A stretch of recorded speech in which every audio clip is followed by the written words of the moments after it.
Hey, Joe. What's the most you ever lost on a coin toss? Probably my house. Call it. Call what? Just call it. I can't. I'm call Joe. it. I'm Josh. You've got questions? You're feeling grounded.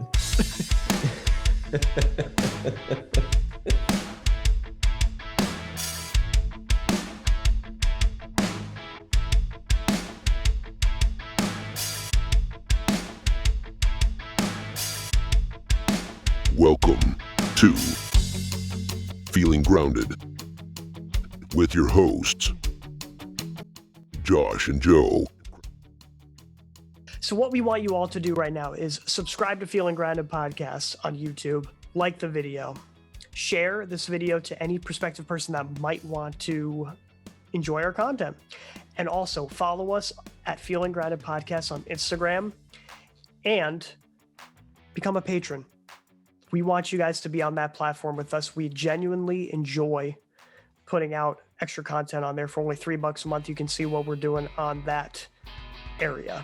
Joe and I, for the month of August, okay, so starting on August 1st, we're going to do a 30-day men's wellness challenge, okay? And it's done by the Art of Manliness, which I guess maybe we can post it in the description below. Yep. So check it out. It starts August 1st. It's not anything like too crazy. It's like, but it's like a new experience every day. So it's not like exercise and eat good.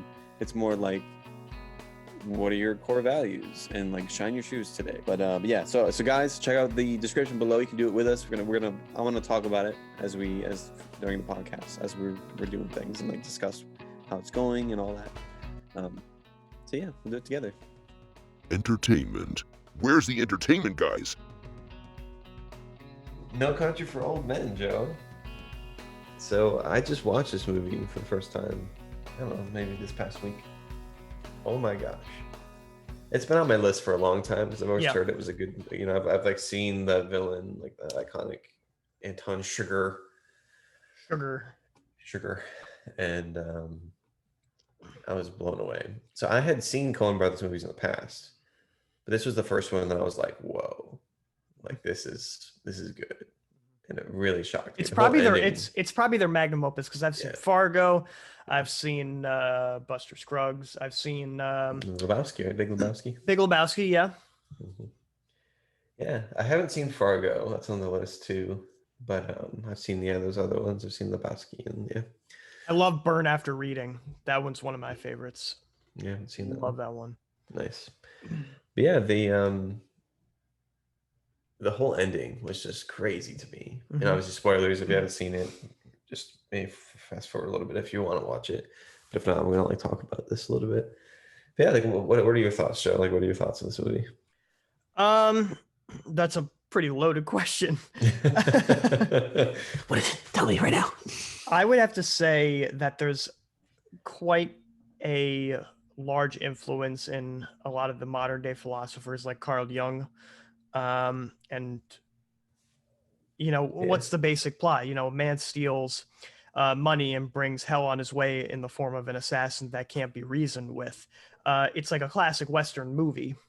But a lot of expectations are subverted. But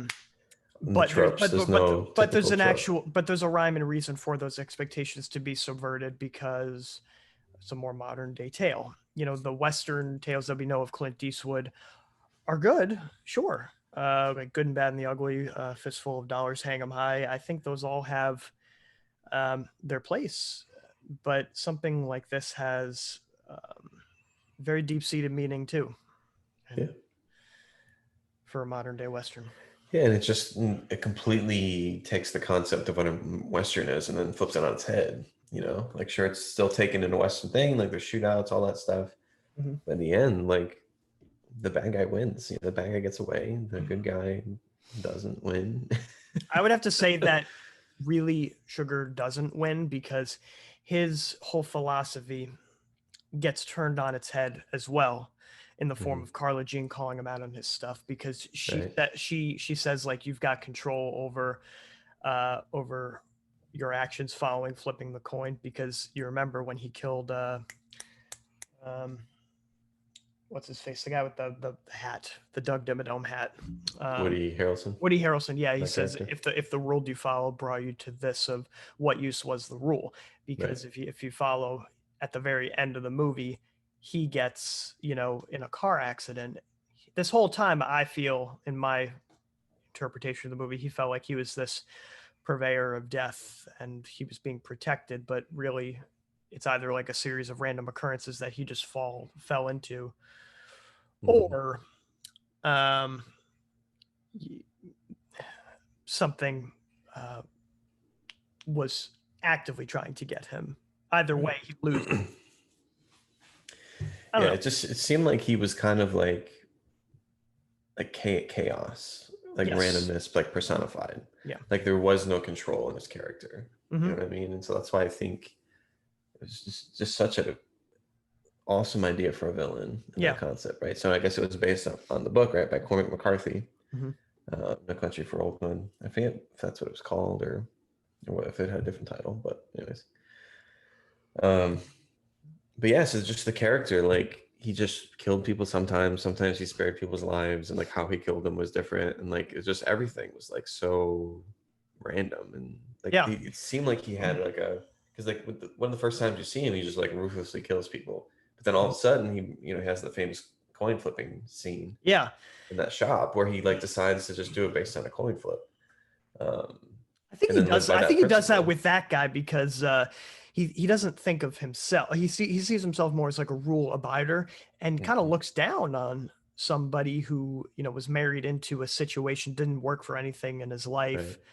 Right. So it could be some type of disdain. So yeah. But then even then, like, why didn't he just kill him? You know what I mean? Like to then leave it up to a coin flip, even though before, like a couple scenes before, you see him just ruthlessly killing people. Like it's interesting. Yeah, it is. It's like that kind of create that chaotic. He just represents like life and its randomness and its randomness. And its impartiality. Right. Which this whole movie is kind of like that. If you just look at the ending, like it's just not at all what you'd expect from like a typical Western or even like a film like this. Yeah. So with Anton, he might see himself as a rule abider, but I think the most tragic character is Sheriff Ed, Tommy Lee Jones. He can't find meaning in all this random occurrences and the violence that we were talking before. That he sees in his old age. He was very much an admirer of the old Westerns and their teachings. He looked up to justice, present in old times, in old day and age. Honor. But exactly, honor and courage. But violence he sees as like in these events are just like cause and effect, without much meaning, i.e., Josh Brolin, Llewellyn's death. Yeah, exactly. And it was just like such a mind-boggling concept to me. Because, I grew up watching all those Westerns. My dad loved Westerns, and we would watch them all the time, all the John Wayne ones and the Clint Eastwood ones. And so to just watch this, unfold, I thought this was just going to be like a modern day whatever, and like, Llewellyn Moss was going to win at the end and some kind of cool shootout. It wasn't like that at all. And just to have like his death be so unsatisfied was crazy, because it just comes out of the blue. It's just nuts. Killed by some drug cartels. Yeah, just like some, exactly. The Mexican drug cartel or whatever that also had to play in the film, but like you did not see that coming at all. And then it just cuts away to black and it fades into this new scene where he's dead. And it's like I've just been following him around, and like he's doing great, like he's doing a good job. Like you think he's gonna prevail, and then all of a sudden, and he's very much a supporter of, except for taking the money. He was a very good moral character. He didn't get with that girl at the hotel because he believed in he knew what alcohol led to. Fidelity and exactly. And so he just was this faithful kind of good guy. I mean, there's some aspects of him that weren't so good, but he basically was that moral good guy in the movie. This movie is very much a modern day interpretation of determinism, without meaning, seeing it in the coin toss, aligning with that deterministic philosophy. Right. Yeah, definitely I see that. And so it just blew me away. And then just how like behind the sheriff was, which was like so jarring too, because and I feel like that's what struck him so badly. So they just couldn't follow. He couldn't They get to it. couldn't wrap around what was happening. They couldn't make those connections. They couldn't like be there when these things happen. He was always like a step or two behind the happenings, and yeah, it was nuts, man. Crazy film. Yeah, I feel like it's just like the pessimistic, kind of nihilistic view of the world. Mhm. Like bad stuff happens, and bad stuff happens to good people, and sometimes we just don't. There doesn't need to be rhyme or reason. Just things happen, Mhm. and life sucks sometimes, and that's kind of the moral of the story. I feel like, which is not a happy moral, but just kind of speaks into that like pessimistic kind of point of view of life sometimes that can weigh people down. Yeah, people live and die seemingly at random without fairness, And for Tommy Lee Jones, his character, this is a lot to bear. Yeah, exactly. Which is why he ends up quitting. Yeah. Here he is as this renowned, this good sheriff who's been doing this for a while and helping lots of people, and he's well respected. He became the sheriff at a very young age. Yeah, exactly. And then all of a sudden, it's like he's too old for this, like he can't handle it. He can't make the connections, and it beats him down. Yeah, and he doesn't save the day. He's supposed to go and save the lawn, and he can't. And then he's so jarred by it that he ends up quitting. It's crazy that one scene where he goes back to the crime scene at night when supposedly Sugar is in the room. Oh yeah. And he doesn't end up being, but there's supposedly, maybe some say that like he's under the bed or I don't know. Right. But for him, that was the perfect that was it. Where the climactic moment for him and for his psyche and his role, because he goes into this room that you assume that Anton is in there, and then just to have nothing happen and to see either he missed him or he just was hiding and he couldn't find him. Like that was like, oh, like he failed. Like this is over. Like, and then for him to kind of come to terms with that reality, and then throw in the towel, was crazy. So, yeah. Can we talk about the car crash too? Yeah. Right after Carla Jean calls him out on his so-called philosophy that he accepts his part in the development of events, and it's not just a random occurrence of just a coin toss. The car crash that follows from that event, it indicates that either he's punished by God, or it's a series of random occurrences that even he, a man who he thought he was the moral compass of the story, he's still subjected to. Right. Yeah. It's interesting because then there's that randomness again, where supposedly he lives by these rules and these concepts, and then all of a sudden, bam, he gets. It gives meaning to the title "No Country for Old Men" because even he is becoming one of them, because it's Llewellyn who dies. It's Anton who gets severely injured, and Tommy Lee Jones who quits his pursuit that he's looked up to for so long. This isn't a country. This is only a country for young men. Yeah, exactly. Yeah, man, it's such a good film.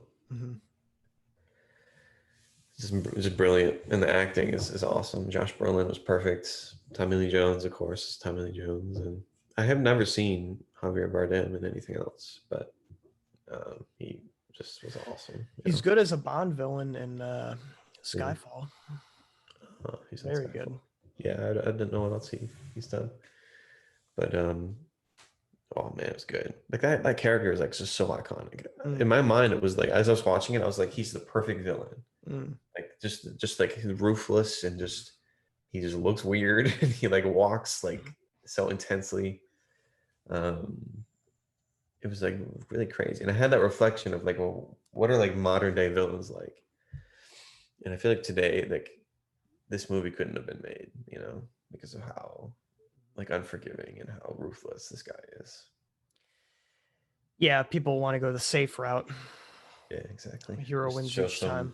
Wealthy white dude that's just bad, and then is weak when it comes down to it, and then the hero just beats him, as opposed to like this, Anton, who's just pure chaos, but like still tries to live by some kind of rule, but then no remorse, after just killing random people. Like, Yeah, it Makes seems sense. like I agree with you. I think we're a little bit in a creative dark age in Hollywood with multiple things. Uh, talk about that later. But as far as villains and story elements go, I feel as if there's a plague going around where people can't exactly, for one thing, relate to a villain, but also can't exactly fear a villain and get behind a villain. Yeah, yeah, very true. Very true. Or they just rely on like your typical Without making stuff. him a meme. Yeah, yeah, like exactly, exactly. And it's just everything kind of just it feels kind of cliched. Like there is no creativity in the villains anymore. It's just like these are these characters that are kind of weak, that are struggling with this, that, and the other thing. And like I think about like Kylo, right? Kylo Ren. You compare him to Darth Vader, and they're very different in their character. And I like Kylo Ren because he gets redeemed at the end, which is cool. But It's ultimately he's the story beats are that's how it should be. right. But in Um, the very beginning, like with the Force Awakens, he just is perceived as this whiny kind of weak character. Like the second that he takes his mask off, mhm. and you never see that with Darth Vader. He's just like this really tough and like this is kind of scary individual who's ruthless and kills and then all of that. But he doesn't have like he doesn't throw fits like Kylo did, and he just kind of he just was perceived as like this child. And then that whole concept of like strong villain is just out the window. Mm. So like that Rey's gonna beat him in the end, or like something's gonna happen where because every fight that they have is he loses. Like Yep. he never wins at any point, and so that's just kind of like a typical thing that's happening today. Is like villains are not tough enough, and they're not scary enough, and they're not like ruthless enough, like the way that like Anton Sugar was. Hmm. But anyways, I can talk about that some other day maybe. But yeah, I can go a while on modern cinema, man. Just I hate it. But like the 2010s on, I feel like things are just like struggling. But maybe. No, Anyway. it is. Well, because this movie was 2007, I think. 2007. Yeah. So what is the message? What is the message that we can take from this and try to like turn it into like a happy, positive light? Ooh. Or Okay. I don't know if we really can, but Well, I'm gonna try to. I might go negative, and then we can try to make it into a positive. sure. Back to the Carl Jung thing. He said that life doesn't start until age 40. I Right. feel like that's a very loaded statement for one thing, but many elements of our systems are set up to suppress creativity and individuality from the very beginning. Mm. It could be schooling, or, like we're molded to stay sedated, Mm. and childlike as often as possible. Nostalgists want a key part of that. So we can't challenge the sickness present around in us. And I think that's a major theme of this film. How so? I think it's very much present with Tommy Lee Jones's character because he idealizes his youth and his youth. the way things used to be. Yeah. 100%. And with Anton Chigurh, there's karma. Characters reap what they sow, but also the path that that can be paved with the best of intentions. In Llewellyn's case, he's trying to get that money away, and he tries to give money to that drug cart. Not money. He tries to give water to that guy in the drug cartel after the shootout. If Llewellyn didn't return for that water for the drug trafficker, maybe he would have made it out alive. That's very true. Yeah, very and true. yeah, with the sheriff dealing why he's still alive. Was it because he was cowardly all of his life, or was it God keeping him safe? Interesting. Yeah. How about that? That's a good point. Keeping him safe. Yeah, because it does seem like there's like there's outside forces that are having big influences on a lot of this stuff and different whatever. But kind of going back to what you're saying about like Carl Jung's idea and philosophy there, I learned a little bit about him in college, but I never really dived too much into like the stuff that he taught. But that's interesting to kind of post that because we can definitely see that. It's like we're in a system that's like designed to keep you harmless. and not trying to like the concept of being sedated, as opposed to like realizing your potential and then achieving. It's kind of designed in almost a way to just get you complacent and just living your life. Like it's like the whole concept of the American dream, where like it's just mediocrity, where you just get a job, you get a house, you get your family, you skirt through life, and then you die. And they do that because there's nothing else to do, supposedly, right? As opposed to being someone who can accomplish change or accomplish community or accomplish, whatever that may be. And that's interesting. Yeah, but I guess we could go into that at a different time. But I feel like that's also a thing just with our modern day technology, like what we talked about last week, where it's like designed to keep you in chains. It's just designed to pull you away from like, look at this world, like I'm gonna suck you in here, as opposed to just going out and accomplishing. It's like taking your energy, it's taking your motivation, it's taking all of this stuff that you could be using to better the world, better society, better your family, your communities, maybe your dreams, just accomplishing things, and then just settling with mediocrity. Just saying, I'm not going to try. I'm going to just skirt through. I'm going to do as much that I can do so that it's fine. Like I'm not going to be great. I'm going to be just good. Yeah, that concept of settling, because if you think about it, you could easily stay in your apartment for days on end and just order the food and then it just be delivered to you, and you never have to walk out a day in your life. Yeah. And there's danger to that. Because we were made for interaction. It doesn't matter if you're the most reserved introvert, you still need interaction to live, to survive, to thrive. Like, I'm incredibly reserved, I'm incredibly introverted, and I always think that I don't want to be around people. But the second that I'm around people that I love and care about, I'm happy, I'm filled to the brim, because that's what we were made for. We were designed for community, for families. We were designed for friends. It's in our very nature. And so when how do you think people survive, like when they were in the first communities of civilization, hunting the woolly mammoth? Yeah. They needed people. They had the group of men that would go and run and attack the mammoth together, and then they would come and bring it back. One person can't do that. They can't accomplish that feat. You need other people.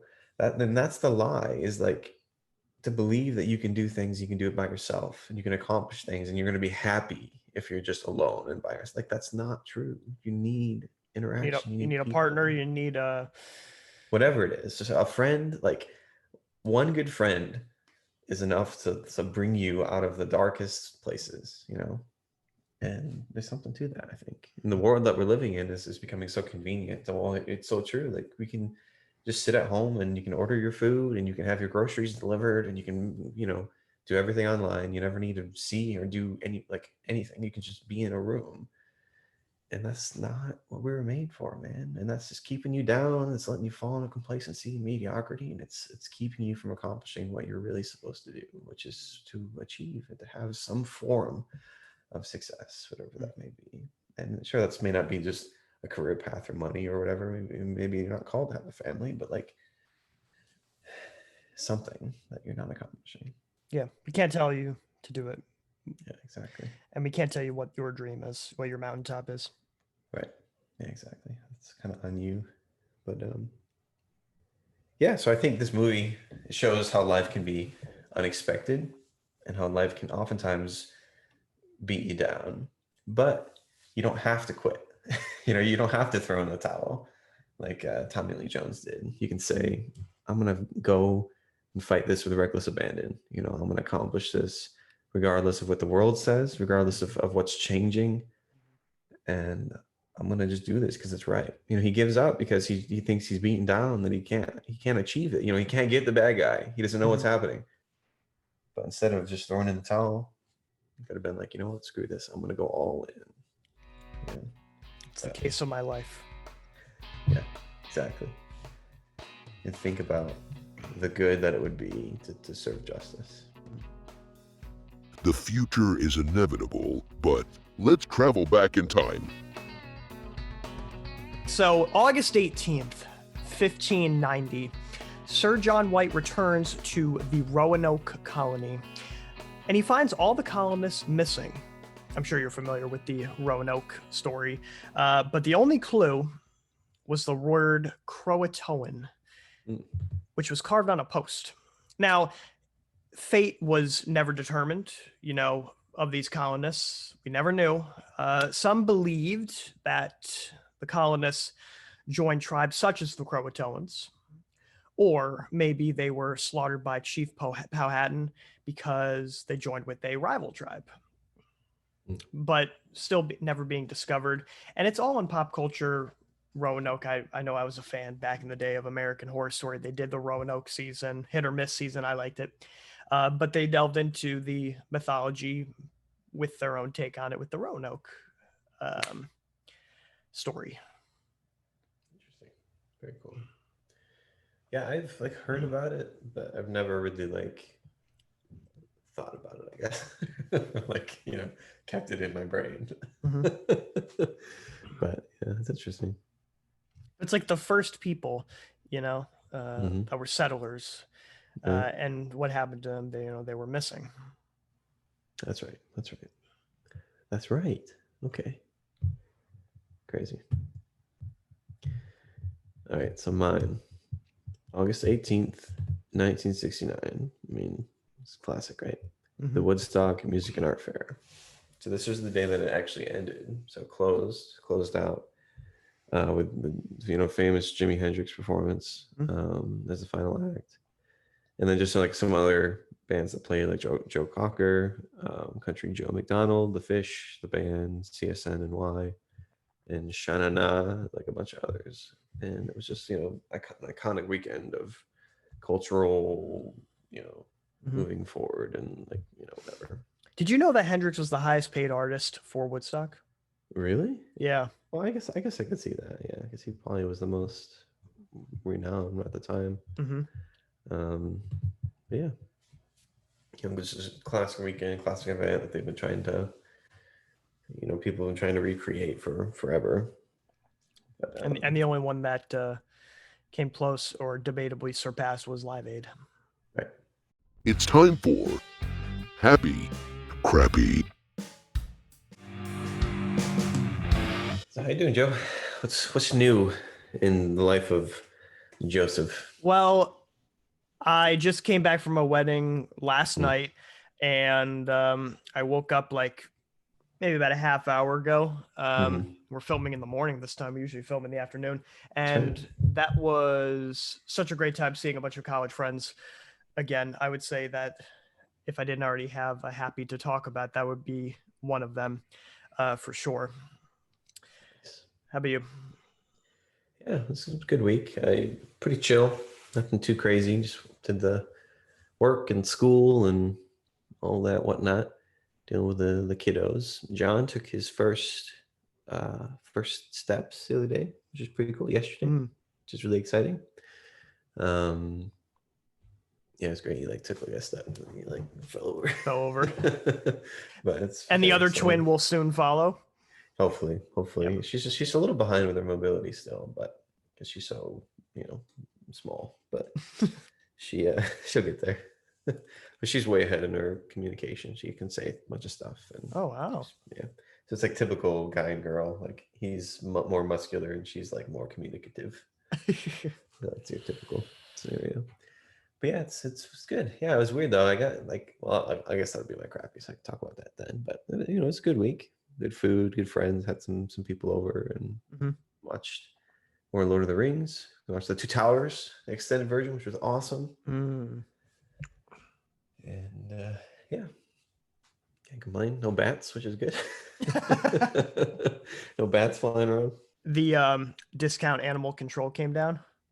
Yeah, they've been. Yeah, they did. They plugged some holes and they're pretty flaky. But they kept saying "Oh, we'll come at this day at this time," and then they didn't do that. And then I'm pretty sure. Different time. Well, in an alternate universe, you probably get bitten by a bat and you become Batman or something like that. Become Batman, yeah. And I was joking that I wanted to try it just to see. become like a weird bat. Even though that's not how Bruce Wayne becomes Batman I at know. all. Yeah, it's not. But it's still, it'd be funny. I got like bat ears, like pointy ears, like the snout. No, but I could totally see you being a vampire. It would involve you shaving. You'd of course have to, bite Claire and your children, but make a vampire family. Yeah. We'll be the vampire family. Who would you trap first?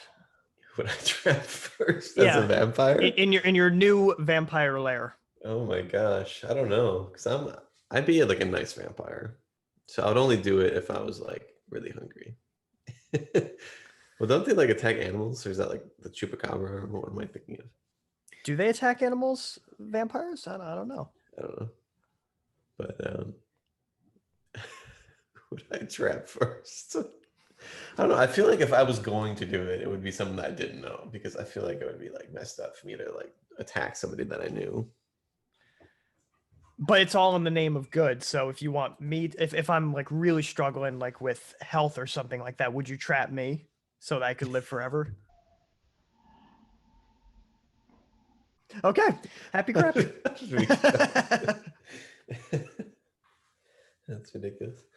All right, so I guess let's do crappy first.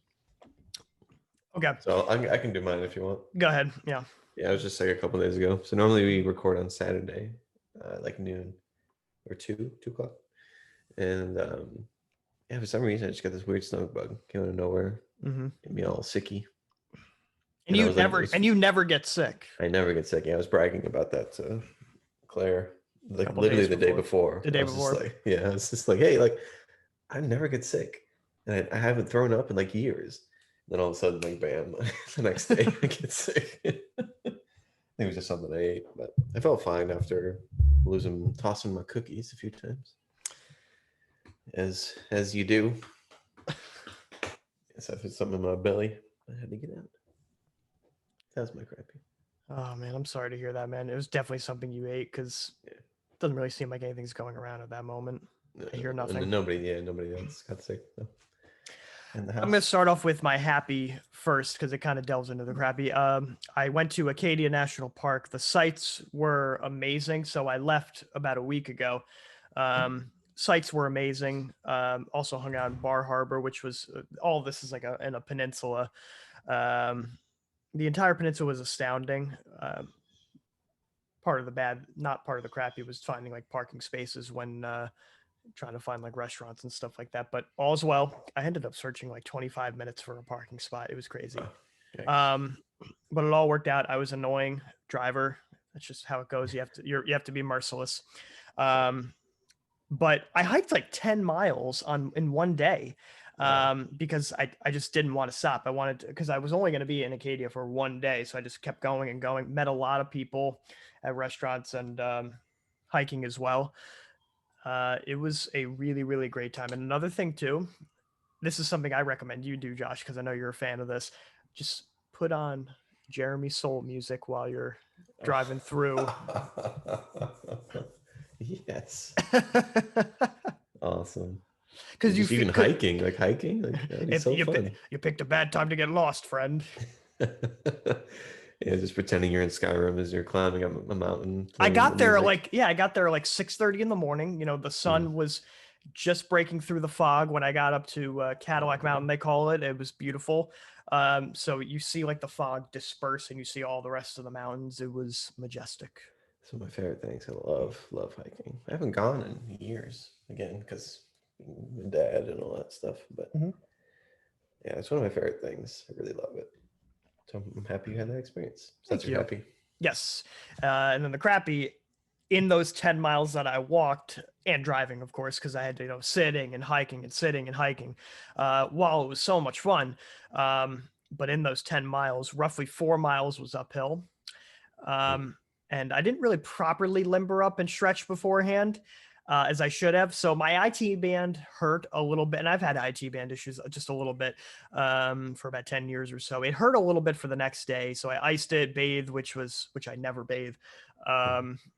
So having that, it got better after like a day and a half, fully gone. So it was worth it. Yeah, definitely. That's great. Awesome, man. Yeah, so my happy was just having people over. So on Friday, we had some really good friends of ours that came over, and we had nice pizza dinner, and we had a bonfire. We just started chatting, reconnecting. It's been a little while since we've hung out with these people. Husband and wife, friend of ours. And then we played some games. We did Exploding Kittens, which I don't know if you've ever played that game before. No. It's fun. It's just this random card game. It's like ridiculous. It's like memes, and it's fun. It was actually it's the one company that does like Throw Burrito, and so they like started on Kickstarter, and they were like the biggest Kickstarter of all time, and they just have this like game company now. They just make all these fun games. The only games that I played at yours were those. What was that computer game that we played with the family with our cell phones? Oh, Jackbox. Yeah, Jackbox. Yeah, Jackbox. I can't believe I couldn't think of it. I have a set of my own. Yeah. That's a fun one. It's a fun one to play. Forgot about that. But yeah, so that's probably my happy. And then the day after, Claire's sisters came down, and we watched The Two Towers, because we've been rewatching Lord of the Rings together, the extended versions.